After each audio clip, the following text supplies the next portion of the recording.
ओम शांति। आज का जो मुरली एसेंस है वह है सीप में है मोती जैसे, मुरली एसेंस है बिल्कुल वैसे। होली हंस बन ज्ञान रतन, चूगना है ऐसे तब बन पाएंगे हम बिल्कुल बाबा जैसे। ओम शांति।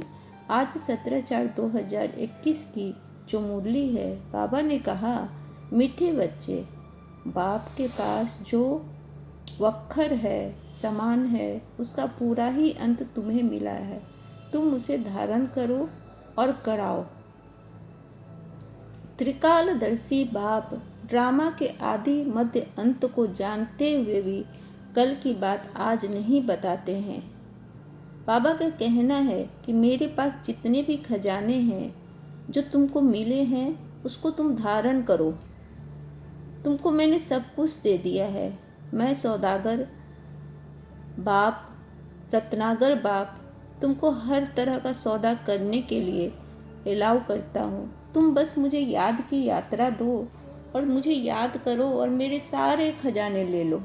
बाबा हमेशा अपने खजाने देने के लिए रेडी होते हैं। बाप कहते हैं कि दुनिया में तो लोग सारा सामान नहीं देता है, जितना पैसा दो उतना ही सामान मिलता है, लेकिन मेरे पास तो जितना खजाना है मेरे हर बच्चे के लिए है और हर बच्चा मेरे उस खजाने का मालिक है, और तुम धारण भी करो और दूसरों को भी दो। बाबा कहते हैं कि मुझे सब पता है, ड्रामा का जो आदि अंत मध्य सब पता है, लेकिन मैं तुम्हें नहीं बताऊंगा क्योंकि मैं भी ड्रामा के अनुसार ही चलता हूँ। मैं जानता हूँ कि ड्रामा में आगे क्या होने वाला है, लेकिन यह सब तुम्हें जानने की ज़रूरत नहीं है। कल की बातों पर ध्यान केंद्रित मत करो। आज जो हो रहा है ड्रामा को उसी हिसाब से देखो और साक्षी बनकर उसको अनुभव करो और आगे बढ़ते जाओ। और एक तरह से बाबा ने कहा कि जो हम भविष्य के विषय में सोचकर परेशान होते हैं वह हमें नहीं होना है। हमें आज के विषय में सोचना है, कल की बातों पर ध्यान नहीं देना है, क्योंकि बेसिकली जो हमारी मेंटेलिटी होती है, हम पास्ट पर ज़्यादा केंद्रित करते हैं दिमाग या फिर भविष्य पर केंद्रित करते हैं। बाबा बिल्कुल मना करते हैं, कहते हैं कि ड्रामा में जो होना है वो तो होना ही है, आप उसको रोक नहीं सकते हैं। और कल की बातें जो आपके वश में नहीं है, इससे अच्छा है कि अपना जीवन आज में बिताओ और आज के जीवन को सुंदर करो, कल अपने आप अच्छा हो जाएगा। बाबा कहते, बच्चे, अगर मैं पहले से बता दूं तो ड्रामा का मज़ा ही निकल जाए। यह लॉ नहीं कहता, सब कुछ जानते हुए भी मैं ड्रामा के वश में हूँ, पहले सुना नहीं सकता। इसलिए क्या होगा, तुम उसकी चिंता छोड़ दो। बाबा कहते हैं कि लॉ के अनुसार चलना पड़ता है, लाइफ लॉ पर बनी हुई रहती है। अगर लॉ एंड रेगुलेशन नहीं होगा तो बड़ी मुश्किल होती है जीवन जीने में। हमें भी अपने जीवन के कुछ रूल बनाने चाहिए और उस रूल पर अगर हम चलते हैं तो हमारी लाइफ बहुत सुंदर होती है। हम अपने जीवन के रूल को फॉलो नहीं करते हैं, रोज़ अपना रूल खुद ही ब्रेक करते हैं। इसी के कारण हमारी मानसिक दशा सही नहीं होती है, क्योंकि हम जो माइंड में सोचते हैं कि हमें आज ये करना है, हमें इस धारणा पे चलना है, हमें इतनी देर योग करना है या लोगों से अच्छा व्यवहार करना है, लेकिन ज़रा भी सिचुएशन गड़बड़ाती है तो हम अपना लॉ ब्रेक कर देते हैं और उससे क्या होता है ना कि ड्रामा का मज़ा निकल जाता है, मतलब हम व्यर्थ में फंस जाते हैं। बाबा कहते हैं कि लॉ मेकर बनना है, लॉ ब्रेकर नहीं बनना है। मैं सब जानता हूँ, लेकिन मैं भी ड्रामा के वश में हूँ, मैं तुम्हें कुछ नहीं सुना सकता। इसलिए क्या होगा, तुम उसकी चिंता छोड़ दो, तुम अपना काम करो। कल क्या होने वाला है उसके विषय में मत सोचो। आज का जो गीत बाबा ने दिया है, मरना तेरी गली में, जीना तेरी गली में। ओम शांति। धारणा के लिए बाबा ने कहा, देवता बनने के लिए खान पान की बहुत शुद्धि रखनी है, बहुत ही परहेज से चलना है, योग बल से भोजन को दृष्टि दे, शुद्ध बनकर स्वीकार करना है। बाबा कहते हैं कि खान पान की शुद्धि बहुत देखनी है। जो हम लोग, अगर बहुत सारे लोग नॉन वेजिटेरियन खाते हैं तो उसको छोड़ना ही छोड़ना है। और दूसरी बात है कि प्याज लहसुन ये भी नहीं खाना है, क्योंकि जितनी ज़्यादा हम खान पान में शुद्धि रखेंगे, हमारा मन शुद्ध होगा, हमारा शरीर शुद्ध होगा। क्योंकि जिस तरह का खान पान हम करते हैं उस तरह की हमारी मेंटेलिटी बनती है, और हमारी मेंटेलिटी के हिसाब से हम ठीक से योग नहीं कर पाते हैं। इसलिए परहेज से चलना है।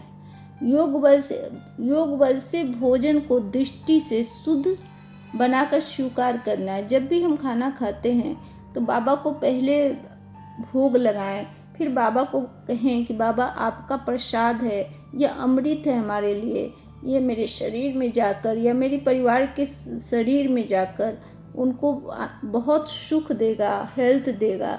आप खाना बनाते समय भी इस बात का ख्याल रखें, कोई भी व्यर्थ संकल्प खाना बनाते समय नहीं रखें। जैसा कि मैं करती हूँ, मैं जब भी खाना बनाती हूँ तो मैं अक्सर क्या करती हूँ, या तो बाबा की मुरली लगा देती हूँ या बाबा का डिवाइन सॉन्ग लगा देती हूँ। उससे क्या होता है कि मन में जो बाबा की बातें चलती रहती है तो वो खाना बहुत शुद्ध हो जाता है, और उस खाने में बाबा की वाइब्रेशन आ जाती है। वह खाना बॉडी को हील करता है। मैंने खुद महसूस किया है कि जो मेड पहले जो खाना बनाती थी और अभी जो मैं बनाती हूँ, दोनों खाने में बहुत अंतर होता है। कुछ भी बनाओ तो वो प्रसाद जैसा लगता है, इतना टेस्टी लगता है। मैं प्याज खाया करती थी, अभी मैंने प्याज भी खाना छोड़ दिया है, और बिना प्याज का भी खाना इतना अच्छा लगता है कि मेरे घर में सबने प्याज खाना छोड़ दिया है। तो ये चीज़ें क्या है कि बाबा अपने बच्चों को अपनी तरफ आहिस्ते आहिस्ते खींचने लगते हैं। मैं भी देखती हूँ कि किस तरह से मुझे बाबा ने अपनी तरफ खींचा। पहले जैसे मैं शुरू में जब मैंने मेडिटेशन किया तो मैं शाम का सिर्फ मुरली सुनती थी। उसके बाद आहिस्ते आहिस्ते मुझे लगता था कि अमृत वेला करना बहुत मुश्किल है, मेरे लिए पॉसिबल ही नहीं है। लेकिन 2-3 महीने के बाद मैंने अमृत वेला शुरू कर दिया। फिर मुझे लगता था कि मॉर्निंग की कैसे मुरली सुनूंगी, टाइम ही नहीं मिलेगा। मॉर्निंग में फिर उठना मुझे बहुत भारी लगता था। फिर मॉर्निंग का मुरली मैंने शुरू कर दिया। फिर मुझे लगा कि मुझे प्याज नहीं खाना चाहिए, मैंने प्याज खाना छोड़ दिया। और उसके बाद है कि अभी इवनिंग का जो योग होता है 6:30 से 7:30 बजे तक, फिर मुझे लगा कि मुझे इवनिंग का योग भी करना चाहिए, और वो भी मैंने शुरू कर दिया। मतलब बाबा खुद अपनी तरफ अपने बच्चों को आहिस्ते आहिस्ते खींचने लगते हैं। आपको मेहनत करने की ज़रूरत नहीं है। जब बाबा को लगेगा आपको अपनी तरफ खींचना है, बाबा खुद ब खुद खींच लेते हैं। आप चाहते हो कि नहीं मुझसे नहीं होगा, लेकिन बाबा करवा लेते हैं। वो अपने बच्चों को बहुत अच्छी पालना देते हैं, बहुत अच्छी पालना देते हैं, और हमेशा इतना ज्ञान देते हैं कि जीवन लगता है कि सब कुछ जीवन में बहुत सरल हो गया है, बहुत ईजी हो गया है।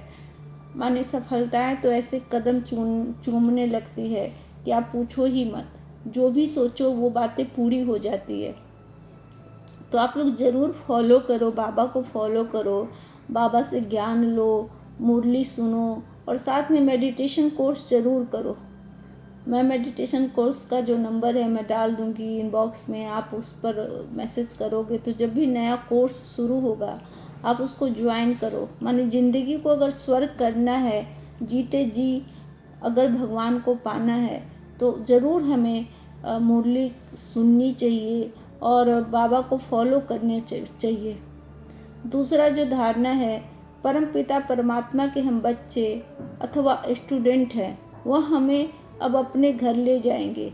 इसी नशे में रह परम सुख परम आनंद का अनुभव करना है। हम अपने भगवान के बच्चे हैं, माने भगवान हमें अपना बच्चा बना लिया है। मैंने सोचो कि पत्थर से पारस बना दिया उन्होंने। हर बच्चे को उतना ही प्यार करते हैं। हम तो फिर भी अपने 4 बच्चे रहते हैं, 2 बच्चे रहते, तो एक बार में सब बच्चों को एक जैसा प्यार नहीं कर पाते। लेकिन बाबा अपने हर बच्चों को उतना ही प्यार करते हैं। हर बच्चा उनके लिए स्पेशल है। हर बच्चों को उतनी ही पालना देते हैं। लेकिन हाँ, नंबरवार है। जो बच्चा उनको जितनी याद करता है, जितना ज़्यादा उनकी धारणा करता है, वह बच्चा उनकी नज़र में श्रेष्ठ होता चला जाता है। बाबा कहते कि मैं तुम्हें पढ़ाने आता हूँ, तुम पढ़ते जाते हो, तुमको सब पता है किस तरह से तुम इस धरती पर आए हो, तुम्हें क्या तुम्हारा काम है, तुम्हें किस तरह से खुद की सेवा करनी है, लोगों की सेवा करनी है। बाबा हमेशा बताते हैं, और बाबा कहते हैं कि यह जीवन नश्वर है। यह जीवन जीते जी मर जीवा स्थिति में जीना है, क्योंकि तुम्हारा असली घर मेरा घर है। तुम मेरे बच्चे हो, तुमको यहीं रहना है। ड्रामा में पार्ट करने मैंने तुमको भेजा है। तुम सर्व खजानों से भरपूर हो, तुम परम पिता की संतान हो और परम आनंद की अनुभूति करो। इस नशे में चूर रहो कि मेरा बाप भगवान है। पूरी जो जिनको पाने के लिए रावण ने 10,000 वर्ष तपस्या की, वह मेरा बाप है।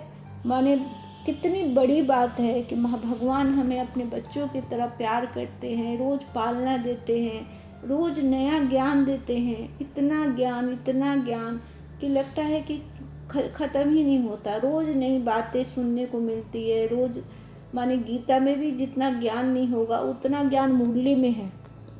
बाबा जीवन जीना सिखाते हैं। इसे आर्ट ऑफ लिविंग भी मैं कहती हूँ, क्योंकि सच्ची में लगता है कि जीवन जीने का बहुत बड़ा बाबा ने एक साधन दे दिया है। कभी किसी के लिए बुरी बातें मन में नहीं आती, कभी किसी चीज़ पर शंका नहीं आती। माने लगता है कि सब कुछ बहुत इजी गोइंग हो गया है जब से बाबा को अपनाया है। सब कुछ इजी, सब कुछ रिश्ते अच्छे हो गए हैं, सबके प्रति प्यार भावना, सबके लिए शांति की भावना, माने बहुत कुछ मिल गया है। बाबा ने हमें इतना दे दिया है जिसकी कोई सीमा ही नहीं है। आज का जो वरदान है, स्वयं के टेंशन पर अटेंशन देकर विश्व का टेंशन समाप्त करने वाले विश्व कल्याणकारी भव। जो हमारा जो टेंशन है, हमारी ज़िंदगी की जो टेंशन है, वो टेंशन क्यों आती है कि जब हम देह अभिमान में होते हैं, हम ये भूल जाते हैं कि हम आत्मा हैं और इस शरीर में हमारा बहुत कम दिनों का साथ है। पता नहीं कभी भी यह शरीर हमें छोड़ के जाना पड़ सकता है। आज आप याद करें कि युधिष्ठिर से जो सबसे बड़ा क्वेश्चन था, जो इसने पूछा था कि सबसे बड़ा आश्चर्य क्या है, तो युधिष्ठिर ने कहा था कि रोज़ लोग मरते हैं लेकिन लोग को लगता है कि मैं नहीं मरूंगा। तो ये जो सही बात है, हमें कभी नहीं लगता है कि मेरे साथ भी ऐसा हो सकता है, हम भी मर सकते हैं, लेकिन यही सत्य है। बाबा रोज़ कहते हैं कि अपने को मरजीवा स्थिति में देखो, तुम महसूस करो यह इस ड्रामा में तुम आए हो और ये ड्रामा ख़त्म हो जाएगा, तुम्हें जाना ही है। तो जो टेंशन लेते हो, किस बात की टेंशन लेते हो? जब टेंशन लेने की कोई बात ही नहीं है, जीवन छोटा सा है, इस पर अटेंशन दो, खुश रहो हमेशा, बाबा की श्रीमत पे चलो और आगे बढ़ो। क्योंकि जितना ज़्यादा टेंशन करोगे उतना ज़्यादा तुम्हारा जीवन नर्क हो जाएगा। तो जब टेंशन छोड़ दोगे तो दूसरों पर भी अटेंशन रखोगे और विश्व कल्याणकारी बन जाओगे, सबकी सेवा के निमित्त बनोगे। क्योंकि जो कर्म हम अभी करेंगे वही हमारे 21 जन्मों की कमाई होगी। 21 जन्म की बाबा गारंटी लेते हैं कि अगर तुम मुझे अभी मेरी श्रीमत पे चलो, मेरी याद की यात्रा में रहो, तो मैं तुम्हारे 21 जन्म सुधार दूंगा। आप सोचो कि माँ बाप जो जन्म देते हैं वो तो पूरी ज़िंदगी की भी गारंटी नहीं लेते हैं, लेकिन भगवान 21 जन्मों की गारंटी लेता है। बाबा कहते हैं जब दूसरों के प्रति जास्ती अटेंशन देते हो तो अपने अंदर टेंशन चलता है। इसलिए विस्तार करने के बजाय सार स्वरूप में स्थित हो जाओ। क्वांटिटी के संकल्पों को समाकर क्वालिटी वाले संकल्प करो। पहले अपने टेंशन पर अटेंशन दो, तब विश्व में जो अनेक प्रकार के टेंशन हैं उनको समाप्त कर विश्व कल्याणकारी बन सकेंगे। पहले अपने आप को देखो, अपनी सर्विस फर्स्ट, अपनी सर्विस की तो दूसरों की सर्विस स्वतः हो जाएगी। बाबा हमेशा खुद के प्रति अटेंशन देने की बात करते हैं, जबकि हमारी जो धारणा होती है, हम सबकी चिंता करते हैं, परिवार में हर व्यक्ति की चिंता करते हैं और अपने विषय में कभी नहीं सोचते हैं। हमें लगता है कि हमारे लिए टाइम ही नहीं है, जबकि बाबा हर अपनी मुरली में कहते हैं सबसे पहले खुद को, स्व को ठीक करो। अगर आप स्व ठीक रहोगे तब विश्व अपने आप ठीक हो जाएगा। तो विश्व को ठीक करना है तो अपने आप पर ध्यान केंद्रित करते हुए बाबा से कनेक्शन करना है, क्योंकि यह हमारी कमाई है जो हमारे साथ जाएगी। ये रिश्ते नाते सब यहीं रह जाएंगे, धन दौलत सब यहीं रह जाएगा। जो मेन जो है स्थिति वह है बाबा के साथ हमारा कनेक्शन। हमें अपना स्व की स्थिति को ठीक रखना है। जब हमारी स्व की स्थिति ठीक होगी तो हम घर को ठीक रख पाएंगे, समाज को ठीक रख पाएंगे और विश्व को भी ठीक रख पाएंगे। बाबा कहते हैं कि आप इतने सारे संकल्प एक दिन में करते हो जो वेस्ट होते हैं, जिसकी कोई वैल्यू नहीं होती है, जो बेकार आते और चले जाते और आपको तकलीफ भी देते हैं। इससे अच्छे कि आप कम संकल्प करो लेकिन क्वालिटी का करो। क्वालिटी का संकल्प करोगे तो टेंशन अपने आप दूर हो जाएगी, और जब टेंशन नहीं रहेगी तो आप विश्व का कल्याण कर सकोगे। पहले अपने आप को देखना है, फिर सर्विस करना है। तो बाबा हमेशा, जो श्रीमत है बाबा की बहुत ही प्यारी श्रीमत है, कि बाबा हमेशा कहते हैं, लोग कहते हैं कि स्वार्थी मत बनो, दूसरों के विषय में ज़्यादा सोचो, लेकिन बाबा कहते हैं कि नहीं, पहले अपना स्वार्थ देखो, बाद में तुम विश्व को देखो। स्वार्थ का मतलब ये नहीं है कि आप किसी से बेईमानी कर लो, किसी से धोखा कर लो, किसी से ईर्ष्या कर लो। बाबा कहते हैं कि अपना स्वार्थ देखो, पहले अपना परमार्थ सुधारो, पहले अपने विषय में सोचो और अपने आप को इस लायक बनाओ, अपने आप को इस काबिल बनाओ कि दूसरों की भी सेवा कर सको। जब तक आपके अंदर देवता वाले गुण नहीं होंगे तो आप दूसरों को कैसे आकर्षित करोगे।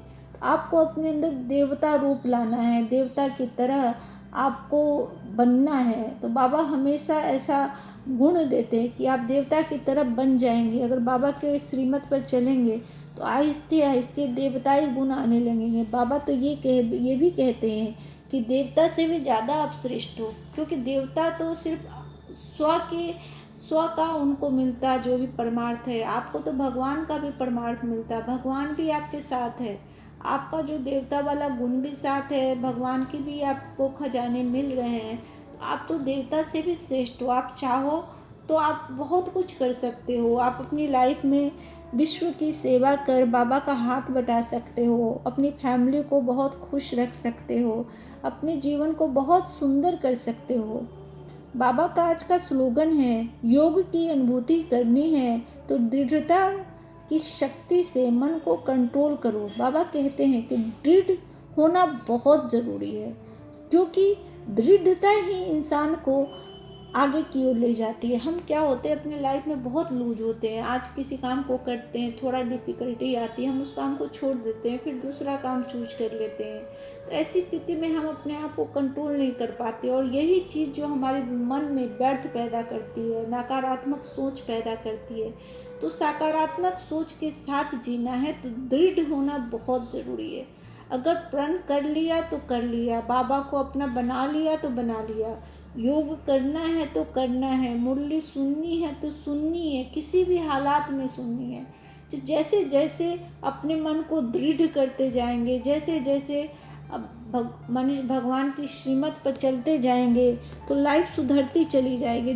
दृढ़ता की शक्ति बहुत ज़रूरी है, क्योंकि अगर हम अपने जीवन को संकल्पों में नहीं बांधेंगे, अपने जीवन को दृढ़ शक्ति से कंट्रोल नहीं करेंगे तो योग की अनुभूति कर ही नहीं सकते हैं। क्योंकि शुरू में योग करने में बहुत प्रॉब्लम होती है, कुछ समझ नहीं आता। दूसरी बात, एक प्रेशर जैसा लगता रहता है कि हम कुछ कर रहे हैं। ऐसा शुरू के जितने भी जो हमारे भाई बहन हैं उनको प्रॉब्लम होती होगी, मुझे तो हुई थी।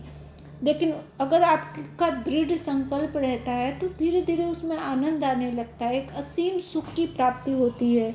जब आप बाबा से कनेक्शन करते हो तो सच्ची में लगता है कि बाबा आपके सामने बैठे हैं, आप बाबा से मीठी मीठी बातें कर रहे हो, बाबा आपको इतनी शक्ति दे रहे हैं, शांति दे रहे हैं, सर्व खजानों से भरपूर कर रहे हैं। तो जब तक दृढ़ता नहीं होगी, योग का बल हमें मिल ही नहीं सकता। आज का जो शुभ विचार है, जितनी अवस्था अच्छी होगी उतनी व्यवस्था स्वतः सुंदर होगी। अवस्था का बहुत मेन इम्पॉर्टेंट होता है। अवस्था का सुंदर होने का मतलब है पवित्र होना, मन से पवित्र, विचार से पवित्र, और एक भी व्यर्थ थॉट नहीं आने चाहिए, क्योंकि व्यर्थ थॉट हमारे जीवन को नष्ट कर देते हैं। तो आप जितनी ज़्यादा आप व्यवस्थित होंगे, जितना ज़्यादा आपकी अवस्था अच्छी होगी, मतलब आप ज्ञान योग में चलेंगे, बाबा से कनेक्शन रहेगा, आपका मन शांतित रहेगा, उतना ज़्यादा आपका जीवन स्वतः ही व्यवस्थित हो जाएगा। मैं खुद इस बात को महसूस करती हूँ कि जब से मैंने योग में दिल लगाना शुरू किया, बाबा में दिल लगाना शुरू किया, मेरे अंदर इतनी पावर आ गई है। हर सिचुएशन में अडोल रूप से मैं उस सिचुएशन का मैं सामना कर लेती हूँ। मैं किसी भी चीज़ में घबराती नहीं हूँ, हर पल हर क्षण बाबा मुझे साथ लगता है। मेरा जीवन बहुत व्यवस्थित हो गया है। पहले मेरे अंदर ऐसी बातें आती थी कि मैं 4 काम एक बार में करने के लिए सोचती थी और उसमें मेरे मन में बहुत डवाडोल वाली स्थिति हो जाती थी। लेकिन अभी क्या होता है कि बहुत ज़्यादा मन स्थिर रहता है। दूसरी बात है कि मन आगे आगे नहीं भागता है। जो लगता है कि बाबा है ना, सब कुछ अच्छा कर ही रहे हैं, अपने आप हो जाएगा, और वो काम हो जाता है। ज़्यादा दिमाग पर किसी बात का प्रेशर नहीं रहता है, एकदम लाइट रहता है, फरिश्ता की तरह आप खुद को अनुभव करते हैं। क्योंकि बाबा जो है वो जीवन को बहुत ही व्यवस्थित और सुंदर कर देते हैं। स्वमान है मैं आत्मा विश्व कल्याणकारी हूँ। हमेशा विश्व का कल्याण धारण करना। आज अगर विश्व का कल्याण ब्रह्मा बाबा ने नहीं किया होता, उनके मन की भावना नहीं होती, तो आज इतने लाखों लोग ब्रह्म कुमारी को फॉलो नहीं करते।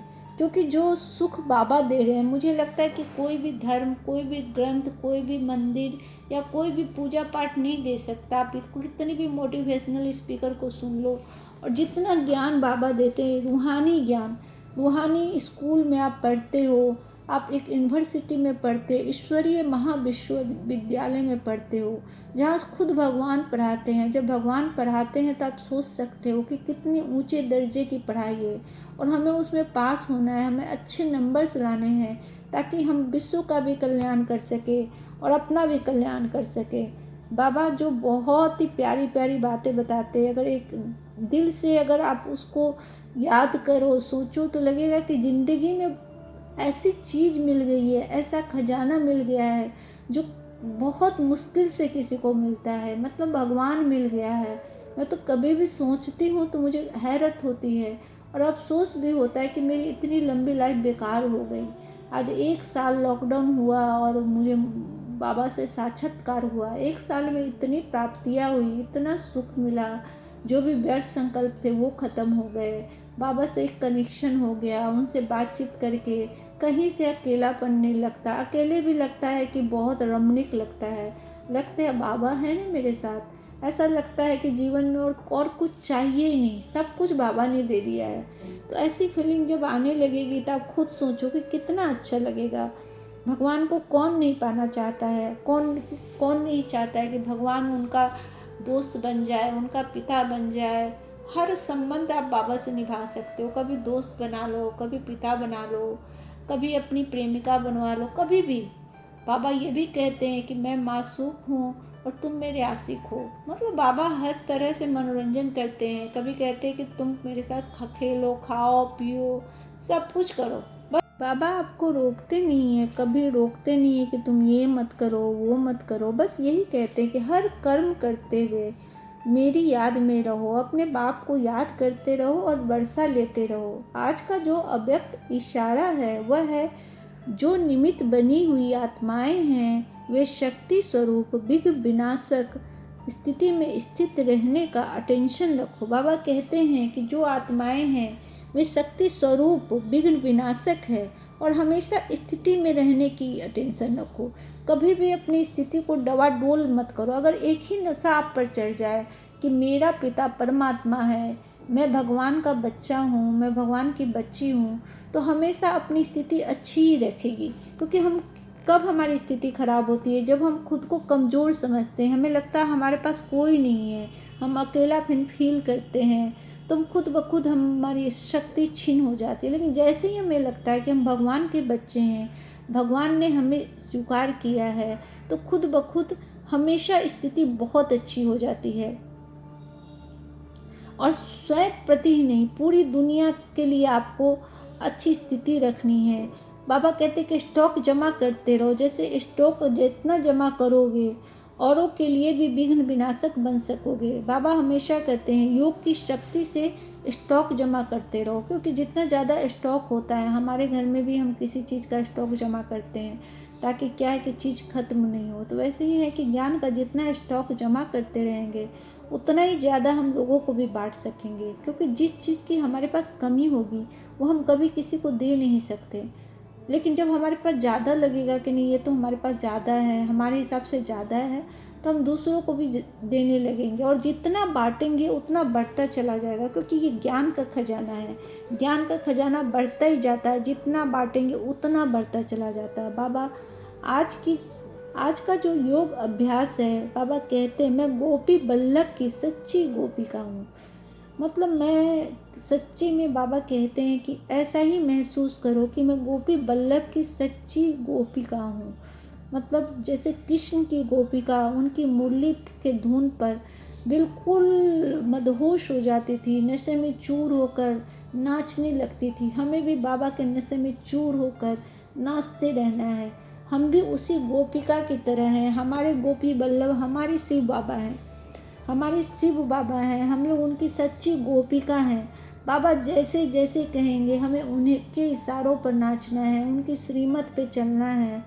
आज का जो योग अभ्यास करना है, आप इसको प्लीज़ नोट कर लें, और जब भी टाइम मिले इसको ज़रूर करें, क्योंकि बाबा ने बहुत अच्छा योग अभ्यास आज का दिया है। मैं परम प्रिय परमात्मा की सच्ची गोपी हूँ। मेरे नयनों में वो नूर बनकर समाये हुए हैं। मेरे प्रियवर परमात्मा से स्नेह की रिमझिम बारिश मुझ पर हो रही है। मेरे दिल में उनके प्रति प्रेम के अनहद नाद बज रहे हैं। मुझे अतीन्द्रिय सुख की अनुभूति हो रही है। मेरा मन खुशी, आनंद, उत्साह से भरपूर मयूर बनकर नाच रहा है। मैं उन्हें अपने दिल की हर बात बता रही हूँ। मैंने अपना सर्वस्व अपने प्रियवर पर न्यौछावर कर दिया है। उनकी बातों में दिन रात समाये हुए मैं जन्नत के सुखों का अनुभव कर रही हूँ।